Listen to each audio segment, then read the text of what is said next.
Disyariatkannya taubat merupakan rahmat Allah untuk hamba-hambanya yang telah melakukan dosa karena kebodohan dan karena kecerobohannya. Dan barang siapa yang berbuat dosa kemudian segera bertaubat kepada Allah, maka Allah akan menerima taubat mereka.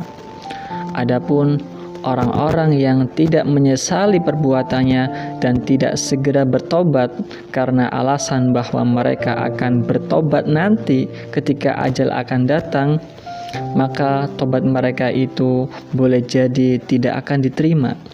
Sesungguhnya Allah Subhanahu wa ta'ala tidak menerima taubat seorang hamba dalam kondisi sakaratul maut. Surah An-Nisa surah 4 ayat 18. Walaisatit taubatu lilladzina ya'maluna as-sayyi'at hatta idza hadara ahadakumul maut qala inni tubtul ana walalladzina yamutuna wa hum kuffar ulaika a'tadna lahum 'adzaban alima. Dan tidaklah taubat itu diterima Allah dari orang-orang yang mengerjakan kejahatan yang hingga apabila datang ajal kepada seorang di antara mereka, barulah ia mengatakan, sesungguhnya saya bertobat sekarang. Dan tidak pula diterima taubat orang yang mati sedang mereka di dalam kekafiran. Bagi orang-orang itu telah kami sediakan siksa yang pedih. Bapak Ibu sekalian, tentu teman-teman juga sudah tahu ya, ada yang namanya Fir'aun. Fir'aun adalah seseorang yang sangat zalim, seseorang yang sangat sombong sekali. Bahkan dia sampai mengatakan, qala inni rabbukumul a'la, saya adalah Tuhanmu yang paling tinggi. Tetapi Fir'aun ketika hendak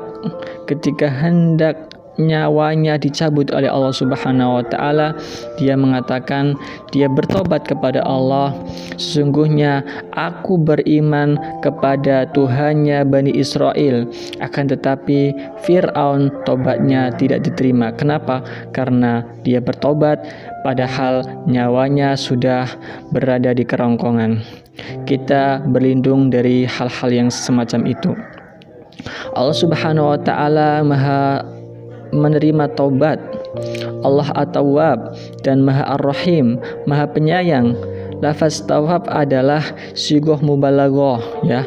Sigoh mubalaghah itu bentuk kata dalam bahasa Arab yang berarti sangat berlebihan, yang artinya Allah berlebih-lebihan, sangat-sangat dalam menerima taubat hambanya. Begitu pula dengan lafaz Ar-Rahim yang berarti Allah sangat berlebihan, sangat dalam kasih sayangnya.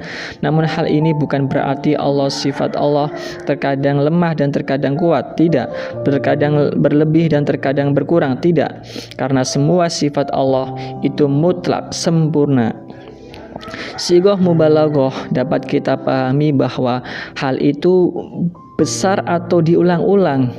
Jika engkau mengatakan bahwa Allah At-Tawwab, maka sangat menerima taubat, maka itu ditunjukkan bahwa Allah mau menerima taubatnya orang ini, orang itu, dan menerima taubatnya semua jutaan manusia. Dan ini menunjukkan bahwa tindakan menerima taubat Allah ini berulang-ulang. Dan jika Allah menerima taubat dari dosa-dosa yang besar, bukankah ini adalah tindakan menerima taubat yang besar?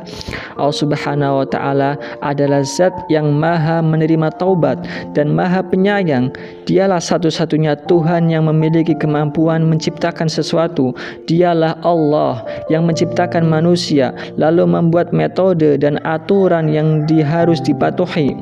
Ketika Allah menerima taubat orang-orang yang bermaksiat, maka di waktu yang sama ia juga mengasihi, menyayangi orang-orang yang tidak berbuat maksiat. Allah berfirman, surah An-Nisa ayat 16, sesungguhnya Allah maha penerima taubat lagi Maha Penyayang. Innallaha kana tawwabar rahima.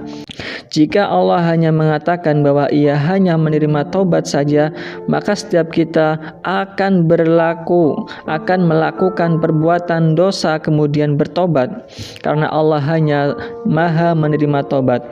Akan tetapi Allah juga mengatakan bahwa Ia Maha Rahim, Maha Penyayang. Hal ini berarti bahwa Allah menyayangi sebagian manusia sehingga mereka tidak tergelincir ke dalam jurang kemaksiatan sejak awal, dan ini menunjukkan bahwa mereka sedang mendapatkan rahmat kasih sayang Allah, karena rahmat tidak ada di dalam maksiat.